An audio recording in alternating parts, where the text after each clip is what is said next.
अस्सलाम वालेकुम। Sindh TV news जी special transmission में अवां खे भली कार कंदासीं। मां अवां जो मेज़बान इशफाक अहमद। नाज़रीन, सिंध में मकानी चूंडुनि जो जेको फ़ेज़ 1 हुयो उहो पंहिंजी पुॼाणी ते पहुतो आहे ऐं नतीजनि जो सिलसिलो अञा जारी आहे। तक़रीबन 85 खां 90% नतीजा अची चुका आहिनि, पर अञा बि कुझु यूसीज़ ऐं कुझु अहिड़ियूं सीटूं आहिनि जिन जी जेका रिज़ल्ट आहे उहा अञा ताईं कंफर्म न थी सघी आहे। हिन वक़्त ताईं जेके नतीजा मुकमल थी चुका आहिनि उन मुताबिक़ सिंध जे 14 ज़िलनि में जेके ज़िले काउंसिलनि जा 4 म्यूनसिपल कॉर्पोरेशन 108 म्यूनसिपल ऐं टाउन कमेटियुनि ते कामयाबी हासिल कई आहे पाकिस्तान पीपल्स पार्टी, जॾहिं त GDA जे 3 म्यूनसिपल ऐं टाउन कमेटियूं जेके आहिनि पंहिंजे नाले कयूं आहिनि। असां इलेक्शन वारे ॾींहुं ॾिठोसीं त मुख़्तलिफ़ जायुनि ते असांखे बदनज़मी नज़र आई। जेका 14 ज़िला हुया उन में 2 जायुनि ते त अहिड़ी बदनज़मी रही जिथे 2 माण्हू पंहिंजी क़ीमती जेके जानियूं आहिनि उहे विञाए वेठा। टंडो आदम में ऐं रोहड़ी में जेको आहे विगोड़नि सबबि 2 माण्हू फ़ौत थिया। इलेक्शन कमीशन पारां जेका दावा कई वई हुई त उन्हनि इंतज़ाम मुकम्मल कया आहिनि उन जी बि पत वाइकी थी वई। ऐं हीउ जेको इलेक्शन फ़ेज़ 1 हुयो इहो इलेक्शन कमीशन जो बुनियादी तौर ते जेको आहे टेस्ट केस हुयो त छा इलेक्शन कमीशन जी तयारी आहे, छा फ़ेज़ 2 में जेका फ़ेज़ 1 में ग़लतियूं थियूं आहिनि उहे न दोहरायूं वेंदियूं, छाकाणि त 26 जून ते यानी गुज़िरियल ॾींहुं इलेक्शन जेका मकानी चूंडूं जेके थियूं आहिनि उनजो फ़ेज़ 1 मुकम्मल थियो आहे ऐं 24 जुलाई ते सिंध में मकानी चूंडुनि जे हवाले सां फ़ेज़ 2 थियणो आहे, जंहिंमें तक़रीबन 16 ज़िला शामिल हूंदा ऐं कराची ऐं हैदराबाद खे मिलाए करे तक़रीबन 16 ज़िला जेके आहिनि उहे शामिल हूंदा ऐं उन में वधीक इहो ख़तरो बि आहे त जेके आहिनि बदनज़मी वधीक जेका आहे उहा थी सघे थी। पाकिस्तान पीपल्स पार्टी हूअं त कामयाबी हासिल कई आहे। पाकिस्तान पीपल्स पार्टी वधीक सीटूं जेके आहिनि पंहिंजे नाले कयूं आहिनि, पर कुझु असांखे अपसेट नज़र बि आया आहिनि जंहिंमें मुख़्तलिफ़ आज़ाद उम्मीदवारनि पारां पाकिस्तान पीपल्स पार्टी खे अपसेट शिकस्त ॾिनी वई आहे।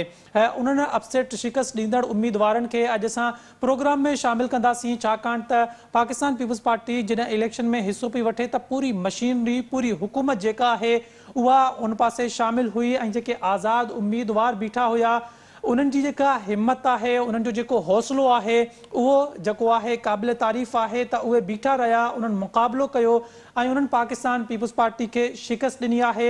ऐं असां अहिड़े ई हिकु उम्मीदवार सां ॻाल्हाईंदासीं जंहिं कामयाबी हासिल कई आहे। अदी परवीन शेख साहिबा असां सां गॾु मौजूदु आहे, जंहिं ख़ैरपुर मां पाकिस्तान पीपल्स पार्टी जे उम्मीदवार मंठार शेख खे शिकस्त ॾिनी आहे। परवीन शेख साहिबा 430 वोट खणी कामयाबी हासिल कई आहे, जॾहिं त मंठार शेख 390 वोट खणी सघियो आहे। परवीन शेख साहिबा वॾी महिरबानी असांखे वक़्तु ॾियण जे लाइ। सभ खां पहिरियां इहो ॿुधाइजो त अवां आज़ाद उम्मीदवार तौरु इलेक्शन विढ़ी आहे ऐं अवां कामयाबी हासिल कई आहे। सभ खां पहिरियां अवां खे मुबारकूं हुजनि कामयाबी ते। उनखां पोइ इहो ॿुधाइजो त अवां कीअं फ़ैसिलो कयो त पाकिस्तान पीपल्स पार्टी खे जेको आहे मुक़ाबिलो करिणो आहे, उनखे शिकस्त ॾियण जो अवां कीअं सोचियो, छाकाणि त पूरी हुकूमती मशीनरी हिकु पासे हुई ऐं अवां आज़ाद हैसियत में पाकिस्तान पीपल्स पार्टी जो मुक़ाबिलो कयो आहे। परवीन शेख साहिबा सां असांजो राब्तो जेको आहे डिस्कनेक्ट थी वियो आहे। कोशिशि कंदासीं ॿीहर राब्तो करण जो। आदि परवीन शेख साहिबा जेका ख़ैरपुर जे वार्ड 1 मां कामयाबी माणे जेका आहे सुरखरू थी आहे, जंहिं पाकिस्तान पीपल्स पार्टी जे उम्मीदवार मंठार शेख खे शिकस्त ॾिनी आहे। परवीन शेख साहिबा 430 वोट खणी कामयाबी हासिल कई, जॾहिं त पाकिस्तान पीपल्स पार्टी जे उम्मीदवार सिर्फ़ 390 वोट खया आहिनि ऐं उहो ॿिए नंबर ते रहियो। पाकिस्तान पीपल्स पार्टी जेका 14 सालनि खां हुकूमत पई करे, जंहिंजो बुनियादी इंफ्रास्ट्रक्चर एतिरो मज़बूत आहे ऐं जंहिंजी इंफ्रास्ट्रक्चर जे करे हुकूमती मशीनरी बि पाकिस्तान पीपल्स पार्टी जे उम्मीदवारनि जे हक़ में हुई। उन्हनि खे पुलिस गर्दी जे ज़रिए ऐं ॿियनि मुख़्तलिफ़ ज़रियनि सां उन्हनि खे हिसाइण जी कोशिशि पिणु कई वई, पर उहे उम्मीदवार जेके आज़ाद हैसियत में पाकिस्तान पीपल्स पार्टी जे उम्मीदवारनि साम्हूं बीठा, न सिर्फ़ उम्मीदवार तौरु इलेक्शन विढ़ी पर उन्हनि कामयाबी बि हासिल कई आहे। उन्हनि सां अॼु कोशिशि कंदासीं असां पंहिंजे प्रोग्राम में ॻाल्हाइण जे लाइ त उन्हनि जो छा एक्सपीरियंस रहियो, उन्हनि खे कहिड़ियूं मुश्किलातूं जेके आहिनि उहे ॾिसणियूं पियूं ऐं पाकिस्तान पीपल्स पार्टी खे शिकस्त ॾियण खां पोइ छा हिन वक़्तु जॾहिं उहे कामयाबु थिया आहिनि त छा उन ई पार्टी तरफ़ां उन्हनि खे का ऑफर थी आहे, उन्हनि खे पाकिस्तान पीपुल्स पार्टी में शामिलु थियण जे लाइ बि कुझु ऑफर थियण जूं ॻाल्हियूं जेके आहिनि मुख़्तलिफ़ आज़ाद उम्मीदवारनि जे हवाले सां उहे बि साम्हूं अचनि पियूं? इहो बि पुछण जी कोशिशि कंदासीं। पाकिस्तान पीपुल्स पार्टी जेका आहे 14 ज़िलनि में जेका आहे कामयाबी त हासिल कई आहे, पर कुझु अपसेट जेके आहिनि असांखे नज़र आया आहिनि। जीअं सकरन में वार्ड नंबर 8 ऐं वार्ड नंबर 11 ते पाकिस्तान पीपुल्स पार्टी जे उम्मीदवारनि खे शिकस्त थी आहे। ईअं ई नवाब वली मोहम्मद में हिकु बिरयानी खपाईंदड़ जेको आहे उन SUP जो जेको अॻवान ॿुधायो पियो वञे, SUP जो उम्मीदवार हुयो, उन बि पाकिस्तान पीपुल्स पार्टी जे उम्मीदवारनि खे शिकस्त ॾिनी आहे। खैरपुर में परवीन शेख साहिबा पाकिस्तान पीपुल्स पार्टी जे उम्मीदवारनि खे शिकस्त ॾिनी आहे। ईअं ई ठारूशाह में खानज़ादा बिरादरी पारां आज़ाद उम्मीदवार बि हारिया विया हुआ, जिन्हनि पाकिस्तान पीपुल्स पार्टी जे अॻवाननि या उते जेको ख़ानदान आहे आलमानी ख़ानदान उन खे शिकस्त ॾिनी आहे, जेके अपसेट शिकस्त सॼियूं थियूं वञनि। ईअं ई कोट ॾिजी में बि हिकु जेका आहे कामयाबी हासिल कई वई आहे हिकु आज़ाद उम्मीदवार तरफ़ां, उहा बि ज़िक्र कंदासीं अॼु प्रोग्राम में ई, उनखे प्रोग्राम में शामिल करण जी पाण कोशिशि कंदासीं। जेको आहे पाकिस्तान पीपुल्स पार्टी खे कुझु जेके अपसेट शिकस्त थियूं आहिनि उन हवाले सां पाण अॼु ॻाल्हाईंदासीं। त सिंध में जेके 14 ज़िलनि में मकानी चूंडूं थियूं आहिनि उनमें 14 ज़िले काउंसिलरनि, 4 म्यूनसिपल कॉर्पोरेशन, 108 म्यूनसिपल ऐं टाउन कमेटियुनि ते पाकिस्तान पीपुल्स पार्टी कामयाबी हासिल कई आहे, जॾहिं त GDA जे 3 म्यूनसिपल ऐं टाउन कमेटियूं पंहिंजे नाले कयूं आहिनि।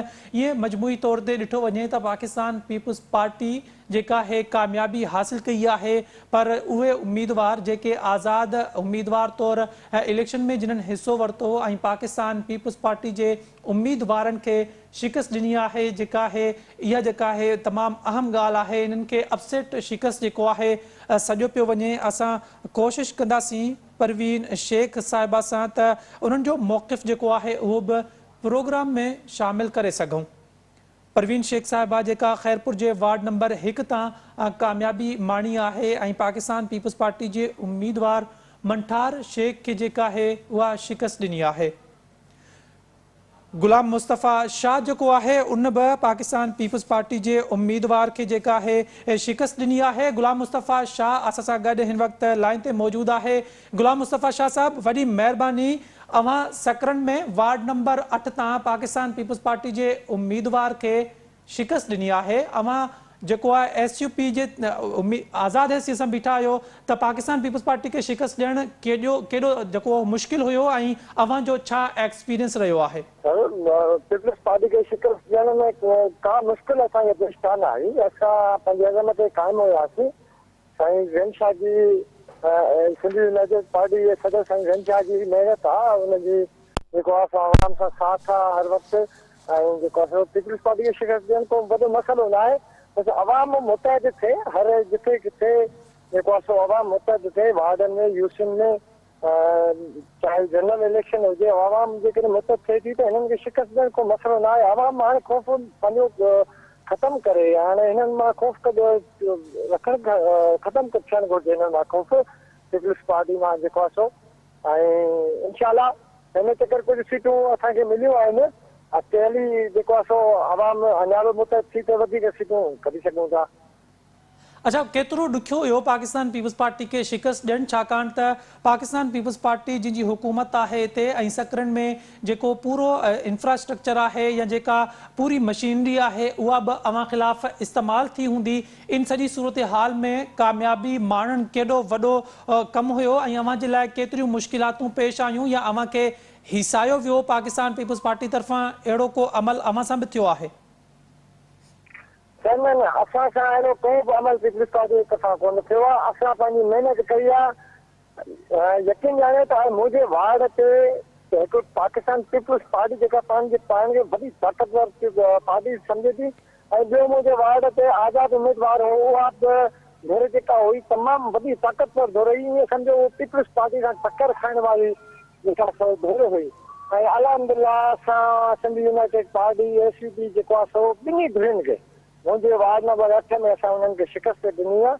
ऐं जेको आहे सो इनशाला अॻिते बि हली असांजी जिदोजहद जारी रहंदी।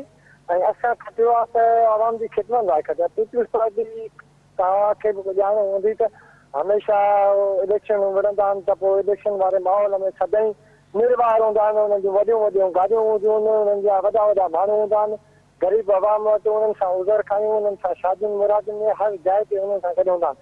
पर पोइ वरी जॾहिं इलेक्शन जो माहौल ख़तमु थी वेंदो आहे, वरी गुम पंजनि बंगलनि में को दुबई हलियो वियो, को कराची हलियो वियो, को इस्लामाबाद हलियो वियो।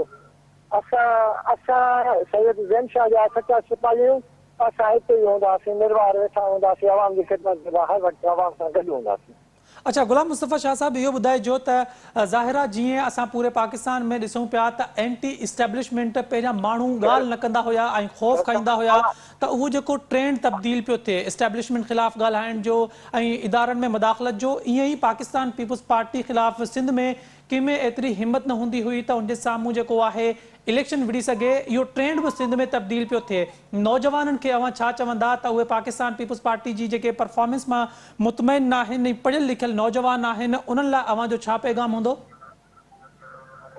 पहिरियों मुंहिंजो नौजवाननि जे लाइ इहो पैगाम आहे, उथी खड़ा थियो, पंहिंजे हक़ सचे लाइ उथी खड़ा थियो, पंहिंजी जेको जिदत जारी रखो ऐं हक़ वठो, विढ़ी वठो। जेको आहे हाणे कंहिं बि शइ खां घबराइण जी ज़रूरत न आहे। तव्हां ॾिसो त हिन चकर नौजवान किथे जेका आहे सा हर जाइ ते ॾिठी, किथे कंहिं अलॻि पार्टी सां, किथे JUI सां, किथे जेको सो आज़ाद उम्मीदवार।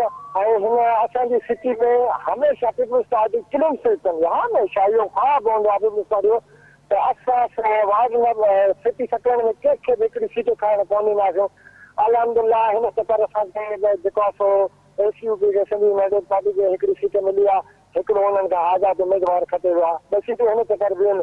ऐं जो चकर 4 वींदियूं, हुन खां वरी अॻिते हली 6 वींदियूं। नौजवान खे अदद खे अपील थो कयां त जेको सो उथी खड़ा थियो, हाणे कंहिं शइ खां ॾिसण जी ज़रूरत न आहे ऐं आहिस्ते आहिस्ते इनशाला जेको सो तव्हां महिनत कंदो त थी सघे टाउन जी असां पंहिंजो गवर्नमेंट संभाले सघूं। अच्छा, गुलाम मुस्तफ़ा शाह साहब, इहो ॿुधाइजो त अवां बस ॿ जेके उम्मीदवार आहियो जिन जो ताल्लुक़ पाकिस्तान पीपुल्स पार्टी सां न आहे, त पाकिस्तान पीपुल्स पार्टी जेकॾहिं हुकूमत में रहंदे अवां खे फंड न ॾिए त पोइ अवाम जी ख़िदमत वारो सिलसिलो त उहो जारी न रही सघंदो, उनमें अवां छा कंदा?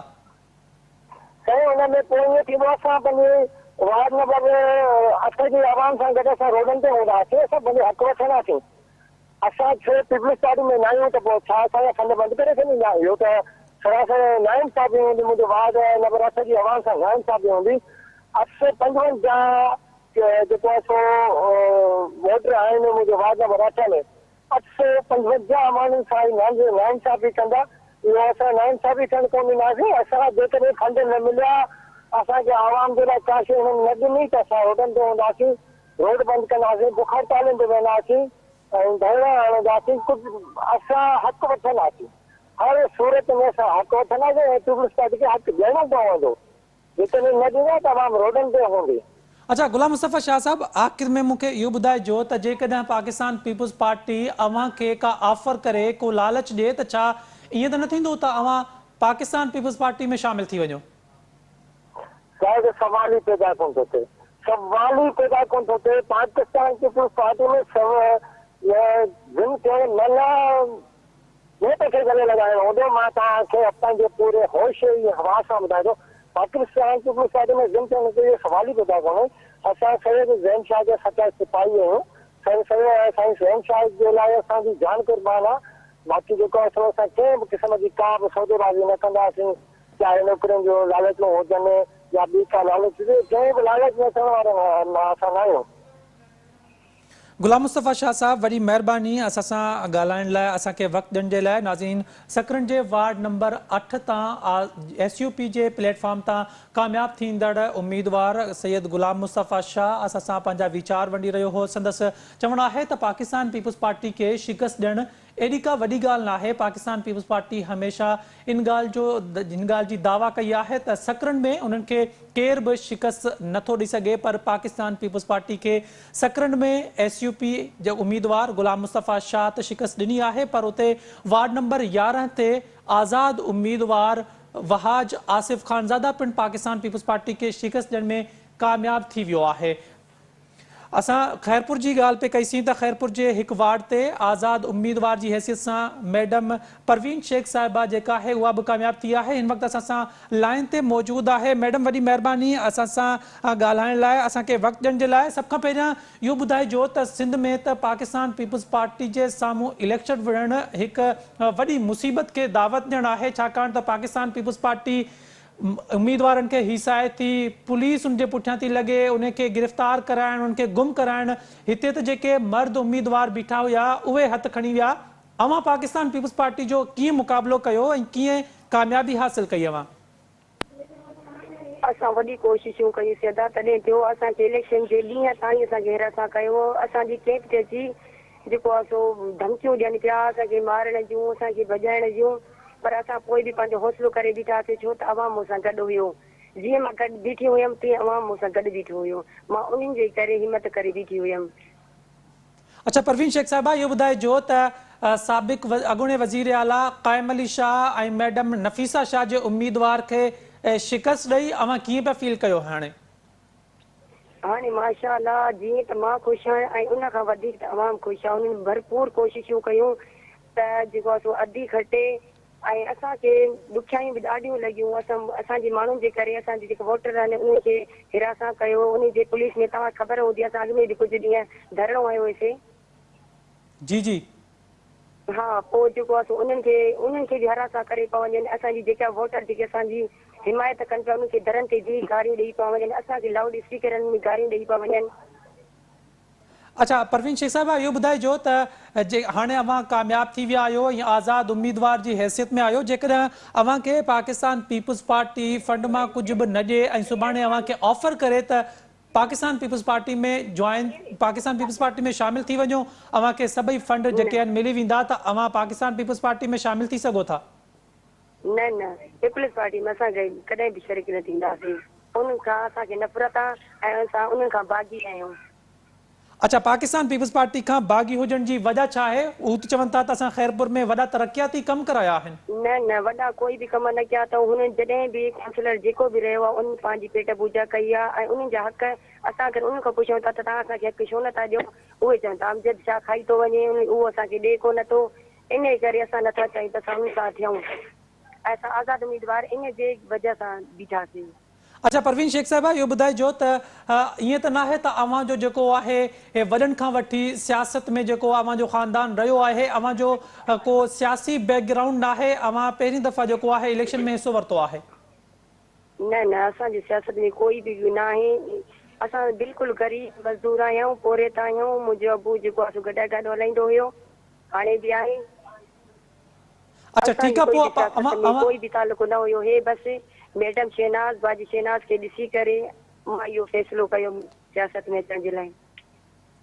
त अवां जे पैनल में सिर्फ़ु अवां रुॻो हुयो या कुझु ॿियूं बि उम्मीदवार हुयूं जेके कामयाब न थी सघियूं आहिनि? असांजे में त सिर्फ़ु हिकिड़ा असां बीठा आहियूं, ॿी बि मैडम जे तरफ़ां खां बीठियूं हुयूं, पर उहे जेको आहे रिंदवानी हुआ उहे न खटी युवा जेका उनखे सिर्फ़ु 50 वोट थियो। अच्छा मैडम, इहो ॿुधाइजो त पाकिस्तान पीपुल्स पार्टी खे हाराइणु तमामु घणो ॾुखियो आहे। अवां पाकिस्तान पीपुल्स पार्टी खे जेका आहे शिकस्त ॾिनी आहे, पाकिस्तान पीपुल्स पार्टी खे हाराइण जो फॉर्मूलो छा आहे? हारण वाकई में ॾाढो ॾुखियो आहे, ॾाढो ॾुखियो आहे। हुननि त असां सां कॾहिं बि एॾी कई आहे जेके हुननि सां पुलिस वारा आहिनि उहे बि हुननि सां ॿधियल हुया, जेके अंदरि हुननि जा माण्हू हुया उहे सभु हुननि सां ॿधियल। असां सां राति ताईं बदिली कई अथऊं जॾहिं असां आवाज़ उथारियो आहे। ऐं उन्हनि जूं मायूं जेके हुननि ख़रीद कयूं हुयूं न, उहे असांजे वोटर्स खे तंग बि करनि, मारनि पियूं त वोटर पीपुल्स पार्टी खे ॾियो। उन ते असां इशू फैलायोसीं, असां रोड बंदि करण जी धमकियूं ॾिनीसीं, असां हुनजो वीडियो ठाहिण शुरू कयोसीं। तॾहिं उहो ख़ामोश थी चुप करे बीठा। तॾहिं असांजा वञी करे राति 12 बजे ते वोट मस थिया आहिनि। पोइ इहो असांजो जेको रिज़ल्ट आहे उहो 1 बजे आयो। अच्छा परवीन शेख साहिबा, इहो ॿुधाइजो त वार्ड जे लाइ अवां जो हाणे प्लान छा आहे? अवां छा कमु कराइणु चाहियो था जेके पाकिस्तान पीपुल्स पार्टी न कराए सघी आहे? पीपुल्स पार्टी कुझु बि न कराए सघी आहे। असांजे ग़रीब मज़दूरनि जूं जेके नालियूं आहिनि उहे साफ़ कोन्हनि के, उन्हनि जा हज़ारे मसइला लॻा पिया आहिनि। उन खां पोइ लाइट जो मसइलो आहे, ग़रीब 500 कमाए वीचारो उहो लाइट कराइण आहे, हुनजो लाइट जो मसइलो, पैसा कोई न भरे, लाइन में न बि उन्हनि जा ऐं उन्हनि जूं लाइटूं कटियूं वञनि। उन खां पोइ पाणी पीअण जो न आहे, वीचारा रोज़ ग़रीब 20 रुपए बोतल ते वठी करे 3 बोतलूं गरीब मिस्किन पानी जो पीअंदियूं 60 रुपए जो रोज़ पानी किथां वठनि छा कनि मानी खाइनि 2 वेलनि जी या पानी वठनि छा करे हाणे मुंहिंजो इहो मंसूबो आहे त मां पहिरियां ट्रांसफार्म जे लाइ कंदमि लाइनूं कराईंदमि ऐं नालेनि जो कमु कराईंदमि। आख़िर में मैडम इहो ॿुधाए जेके सिंध जा नौजवान आहिनि पढ़ियल लिखियल आहिनि पाकिस्तान पीपल्स पार्टी ते सवाइ तनक़ीद करण जे ॿियो कुझु बि नाहिनि करे सघंदा उन्हनि जे लाइ छा पैगाम आहे त उहे पाकिस्तान पीपल्स पार्टी ते तनक़ीद करण जे बजाए उहे अमली मैदान में अचनि सियासत में अचनि मुक़ाबिलो कनि त उन्हनि जे लाइ अव्हां जो छा मशवरो हूंदो? मां त इहो ई चवंदमि त जेको सो मर्द बि अची था सघनि ऐं जेको आहे उनजो वॾो जेको हथु आहे उहो अवाम तव्हां सां गॾु आहे तव्हां पाण अचो ऐं पीपल्स पार्टीअ खे छॾियो ऐं पीपल्स पार्टीअ जी कोई बि इज़त न रही आहे किथे बि इज़त न रही आहे हाणे आज़ाद बि तव्हां खटी सघो था जीअं तव्हां मूंखे ॾिसो त मां खटी चुकी आहियां ईअं तव्हां बि खटी था सघो था। परवीन शेख साहिबा वॾी महिरबानी असांखे वक़्त ॾियण जे लाइ। नाज़रीन ख़ैरपुर जे वार्ड तां आज़ाद उम्मीदवार तौरु पाकिस्तान पीपल्स पार्टी खे शिकस्त ॾेई कामयाब थियणु तमामु घणो ॾुखियो कमु हुयो पर पाकिस्तान पीपल्स पार्टी जे उम्मीदवार खे शिकस्त ॾेई पाण कामयाब थियणु अदी परवीन शेख साहिबा इहो साबित कयो आहे त पाकिस्तान पीपल्स पार्टी खे जेको आहे हाराइण का एॾी वॾी ॻाल्हि नाहे। हिते जिते असां ॾिठोसीं त आज़ाद उम्मीदवार जेके मर्द आज़ाद उम्मीदवार हुया उहे वॾियूं दावाऊं कंदा हुया पर उहे बि पाकिस्तान पीपल्स पार्टी जे उम्मीदवारनि जे हक़ में हथ खणी विया ऐं मुक़ाबिलो न करे सघिया। असां सखर में बि कुझु अहिड़ो ई ॾिठोसीं त पाकिस्तान पीपल्स पार्टी जे उम्मीदवारनि पंहिंजे मुख़ालिफ़ उम्मीदवारनि खे हिसायो धमकायो ऐं उन्हनि खे गुम बि कराए छॾियो पर उहे जेके आहिनि आख़िर ताईं बीठा रहिया। असां ॾिठोसीं त सिंध जे मुख़्तलिफ़ शहरनि में कुझु जेके आहिनि अहिड़ा बि उम्मीदवार हुया जेके आख़िरी दम ताईं आख़िरी वक़्त ताईं साबित क़दम रहिया ऐं उन्हनि पंहिंजी जेका कामयाबी हासिल करे अवाम खे ॾेखारियो त जेकॾहिं अवां साबित क़दम रहंदव त अवां कामयाबी हासिल करे सघो था। सिंध में मकानी चूंडुनि जे हवाले सां जेको कल्ह मकानी चूंडुनि जो फ़ेज़ 1 मुकमल थियो आहे उन में मजमूई तौर ते पाकिस्तान पीपल्स पार्टी कामयाबी माणी आहे पर असां ॻाल्हि अॼु कयूं पिया अॼु स्पेशल ट्रांसमिशन में ऐं उन अपसेट शिकस्त जे बारे में अपसेट शिकस्त जेका पाकिस्तान पीपल्स पार्टी खे मिली आहे उन्हनि जे हवाले सां पाण ॻाल्हायूं पिया त उहा जेके उम्मीदवार हुया उन्हनि कीअं पाकिस्तान पीपल्स पार्टी खे जेको आहे शिकस्त ॾिनी आहे ऐं पाकिस्तान पीपल्स पार्टी जेको आहे उनखे हाराइणु एतिरो आसान न हुयो। स्पेशल ट्रांसमिशन जो जेको सिलसिलो आहे उहो नाज़रीन असां स्पेशल ट्रांसमिशन में जेको ॻाल्हि पिया कयूं अपसेट शिकस्त जे हवाले सां त इन हवाले सां हिकु ॿियो बि उम्मीदवार मदद अली शाहानी असां सां गॾु लाइन ते मौजूदु आहे। मदद अली शाहानी साहिबु वॾी महिरबानी प्रोग्राम में वक़्तु ॾियण जे लाइ। सभ खां पहिरियां अव्हांखे मुबारक हुजे अव्हां पाकिस्तान पीपल्स पार्टी जे उम्मीदवार खे जेका आहे शिकस्त ॾेई कामयाबी हासिल कई आहे। छा फॉर्मूलो आहे पाकिस्तान पीपल्स पार्टी खे शिकस्त ॾियणु? छा पाकिस्तान पीपल्स पार्टी खे हाराइणु आसान आहे या एतिरो बि आसान न आहे? इंसान जे अंदरि पंहिंजो कॉन्फिडेंस हुजे ऐं उहो कॉन्फिडेंस इन हद ताईं हुजे उनजे मैच्योर्ड हुजे उनखे पीपल्स पार्टी त कुझु बि कोन्हे दुनिया जी काई ताक़त कोन थी शिकस्त ॾेई सघे या तव्हांजी तारीख़ गवाह आहे। बाक़ी आहे उसूल ग्राउंड रियलिटी पार्टी कार बि बुरी न हूंदी आहे। पीपल्स पार्टी A1 पार्टी आहे उनजो मंशूर आहे आइन आहे। असांजे डिस्ट्रिक्ट खैरपुर में वॾी मज़बूत पार्टी हिनजे मदे मुक़ाबिल DDA बि आहे जंहिंखे फंक्शनल चवंदा आहिनि ऐं ॿिन्ही पार्टियुनि जे इन बिटवीन जेको आहे आज़ाद उम्मीदवार खटे थो वाकई हिकिड़ो वॾो चैलेंज आहे पर उन खट जेका बि थी आहे उन्हनि जे गिलास जे हिसाब सां न आहे। ही हिकु माण्हू माइंड सेट ठाहे थो वोटर जो त जिते ताईं 50 साल हलिया आहियो उनखे कंपेयर कयो ऐं तव्हांजे सेटिस्फाई आहियो त उनखे फॉलो कयो। जेकॾहिं सेटिस्फाई तव्हां न आहियो ऐं तव्हां मुनासिब नथा सम्झो त असां थर्ड ऑप्शन तव्हांखे ॾियूं था। असांजी जेका PR ॾिसो उथी ॾिसो खानदान ॾिसो तालीम ॾिसो ऐं हिन 72 साल जी मुंहिंजी ज़िंदगी में को दाग़ ॾिसो को ऐब ॾिसो।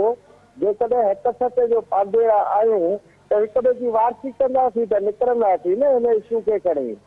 एक्चुअल असां जेको आहे राह हक़ जो दर्स ॾिनो आहे। असां पीपल्स पार्टीअ जी गिला न कई आहे न जीडीए जी गिला कई आहे।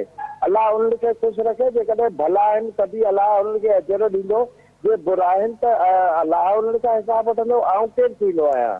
बाक़ी राहे हक़ में हलणु त इहो जिहाद आहे, सवाब जो कमु आहे, ऐं पंहिंजे मसइलनि जो पाण हल कढो, ॿिए जे मथां डिपेंड न कयो, पिनणु छॾे ॾियो, अर्ज़ु करणु छॾे ॾियो, साईं नौकिरी ॾियो, हक़ में नौकिरी खे तगारी खण, बिज़नेस कर, पोइ टेक्निकल सिस्टम में अच। इहा दुनिया छा सॼी बिज़नेस ते थी हले या नौकरी ते थी हले?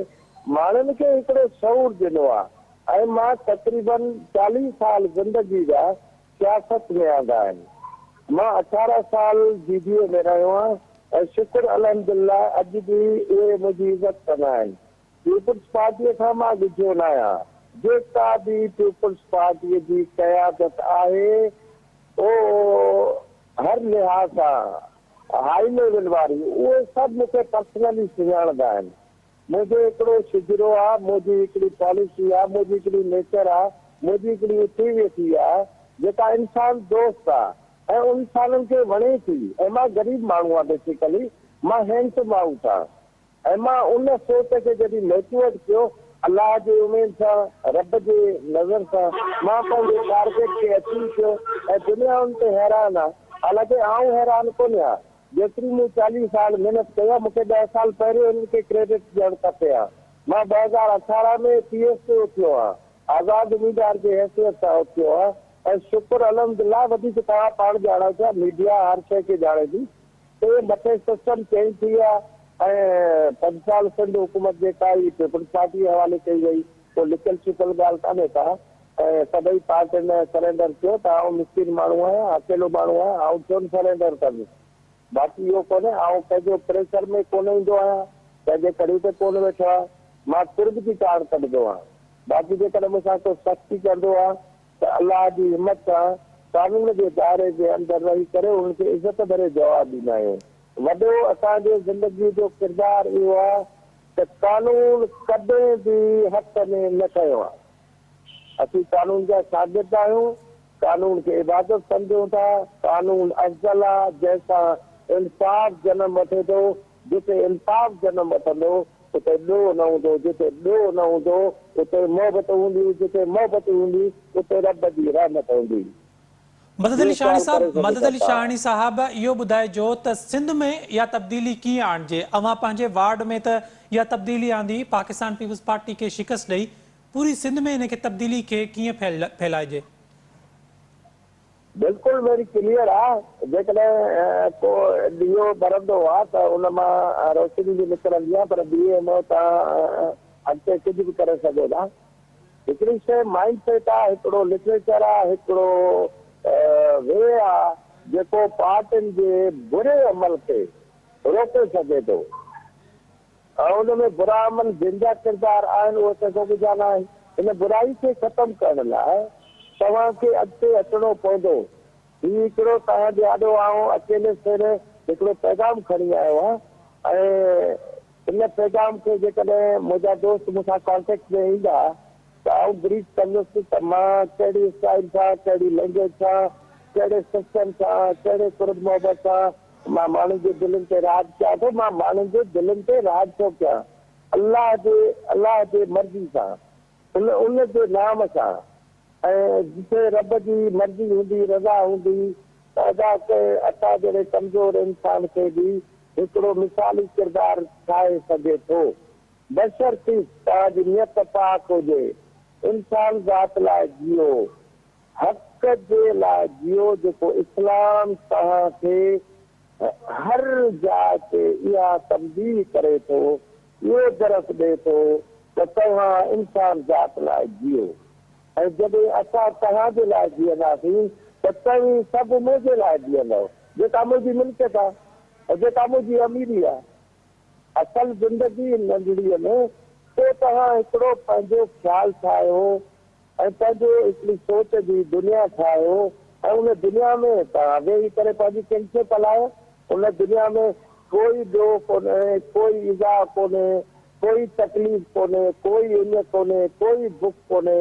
जिते रूह राज़ी हूंदो आहे, रूह खे हिन किचन शयुनि जी बोर्ड प्ला जी ज़रूरत न पवंदी आहे। जिस्म आहे हुनखे सुको टुकुर बि ख़राबु तॾहिं उहो जिंदाबाद ईंदो ऐं तव्हांजी मंज़िल माणींदो। हे सभु शयूं तव्हांजे ॾाढो नेचुरल आहिनि, बशर्ते गुरबत शराफ़त हेठां अमीरी सां निकिरो। जेका अमीरी पैसनि जे मथां आहे इहा कोन आहे। इहे गाॾियूं वठणु, बंगला ठाहिणु, अयाशूं करणु, हेठि मथे ऐशुनि में सभु अचे जेके अलाह साईं मना थो करे, इहो गुनाह वारी ज़िंदगी आहे। तव्हां सवाब वारी ज़िंदगी में त उहो सवाब जेको रब खे वणे, जेको उनजी मौला जी पाक ज़ात खे वणे, उन ते हलो ॾाढा साईं।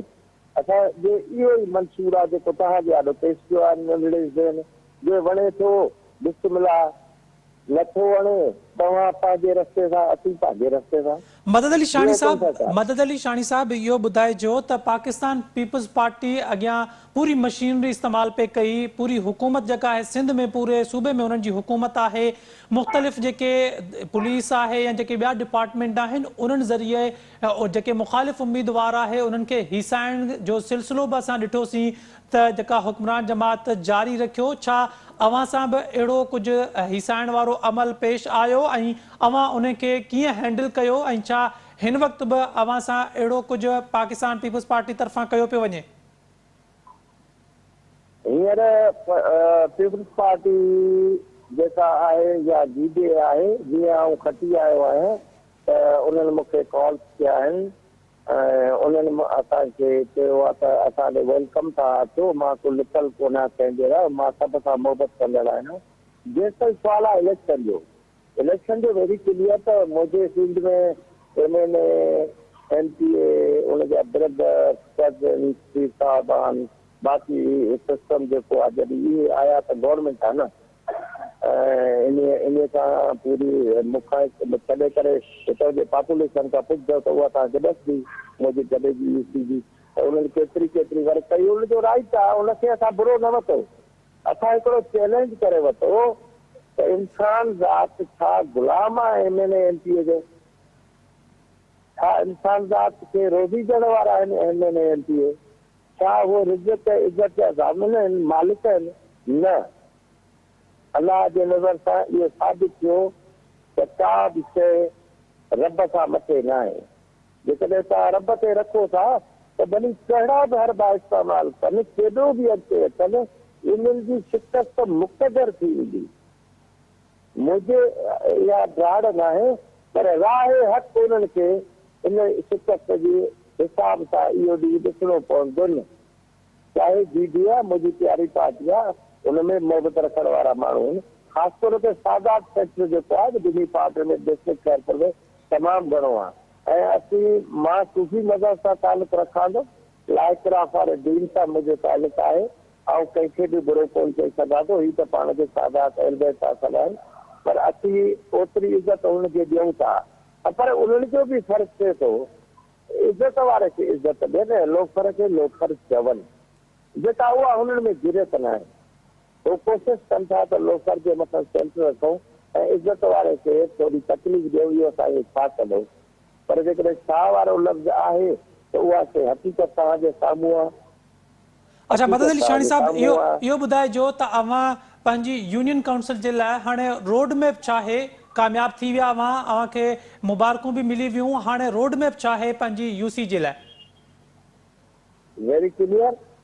सभ खां पहिरियों असां जेका मुंहिंजी बॉडी आहे, जेका असां आज़ाद पैनल आहे, असांजो मंशूर हितां शुरू थियो आहे त असां पंहिंजूं पघारूं कोन खणंदासीं। सभ खां पहिरियों अवलीन इहो असांजो हल्फ़िया थियो आहे त सभ खां पहिरियों इहे पघारूं जेके मिलनि थियूं उहे यतीमनि जे वार्ड मूं वटि 4 आहिनि ऐं हिसाब सां हर महीने उहे उतां जे यतीमनि खे पैसे ॾियूं। शुरूआत हितां अचे थी। बजट मोदी 5 लाख रुपया, हुन मां पघारूं कढी बकाया जेके आहिनि उहा असां पंहिंजी मीटिंग हर महीने जी रखंदासीं ऐं उनजे रिक्वायरमेंट, उनजे एजेंडा, उनजे आख़िरी फ़ैसिले ते अची उहे इज़त सां ख़र्च कंदासीं ऐं हर महीने जी बजट जो ॿाहिरि नोटिस बोर्ड हणंदासीं। बाबा ही पैसा तव्हांजा हिन वार्ड में, हिन सिस्टम में, हिन जाइ ते ख़र्च कया आहिनि।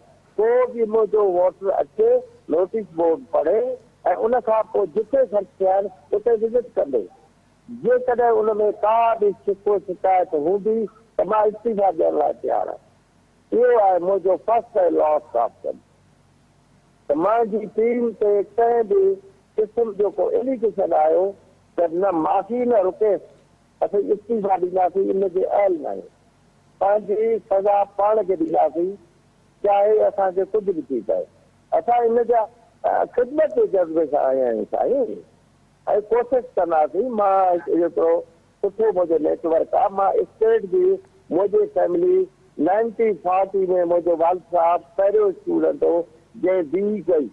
हिन स्टेट में मैट्रिक ताईं तालीम हुई, इंटर जूनागढ़ मां ऐं बी में कई, ऐं 1940 में स्टेट के खर्च पे असिस्टेंट इंजीनियर किरयालो सब डिवीजन में लॻो, जेको 81 में as a chief engineer irrigation मां रिटायर थियो, जंहिंखे father of the department irrigation तॾींदी आहे। अॼु बि जॾहिं सिंध ते थोरी पाणी जे फ्लड जे हिसाब सां तकलीफ़ ईंदी आहे त मुंहिंजो वालिद साहब हिन डिपार्टमेंट खे यादि ईंदो आहे त हे उन्हनि जा स्ट्रक्चर्स आहिनि, उन्हनि जा बंस आहिनि, जेका भुटे साहब जी महिरबानी हुई। ऐं उन वक़्त में इरिगेशन में सिर्फ़ु 10 सब इंजीनियर हुया मैकेनिकल, जेको अॼु चीफ इंजीनियर आहिनि। ऐं उहे भुटे साहब स्पेशल फंड सेंट्रल गवर्नमेंट खां प्राउड फंड खे ॾिना, जेको असांजो मैकेनिकल निज़ाम थियो। ऐं तंहिं सिंध जा बुद्धू खां वठी करे गुलामन गिराज ताईं ऐं हेठि ताईं इहे बंदि थिया। इहो इन्हनि ॿिन्ही जो क्रेडिट आहे, मुंहिंजे वाल साहब ॾे, जंहिंखे पाकिस्तान गवर्नमेंट खां ॿाहिरियूं गवर्नमेंट जूं बि शील्डूं ऐं एवॉर्ड्स आहिनि। तव्हांजे ग्वादर खे मिठे पाणी पहुचाइण जा प्रोजेक्ट 1972 में मुंहिंजे वाल साहब जो क्रेडिट आहे, जिते कैनेडा गवर्नमेंट फैल वई ऐं उन गवर्नमेंट कैनेडा एवॉर्ड ॾिना प्राइम मिनिस्टर भुट्टो जे हथे मुंहिंजे वाल साहब खे। ठीकु आहे। मदद अली शाहानी साहब वॾी महिरबानी असां सां जॉइन थियण जे लाइ, प्रोग्राम में वक़्तु ॾियण जे लाइ। नाज़रीन, जेको आहे स्पेशल ट्रांसमिशन जो सिलसिलो जारी आहे। अॼु असां स्पेशल ट्रांसमिशन में उन्हनि उम्मीदवारनि खे जेको आहे पंहिंजे प्रोग्राम में शामिल पिया कयूं, जिन पाकिस्तान पीपुल्स पार्टी जे हेॾी मशीनरी ऐं हेॾी ताक़त खां पोइ बि उनखे शिकस्त ॾेई ऐं मैदान मल्हायो आहे। उन्हनि खे अॼु प्रोग्राम में शामिल पिया कयूं। स्पेशल ट्रांसमिशन जो सिलसिलो जारी आहे। वक़्तु थियो आहे हेडलाइंस ब्रेक जो। असां सां गॾु रहिजो।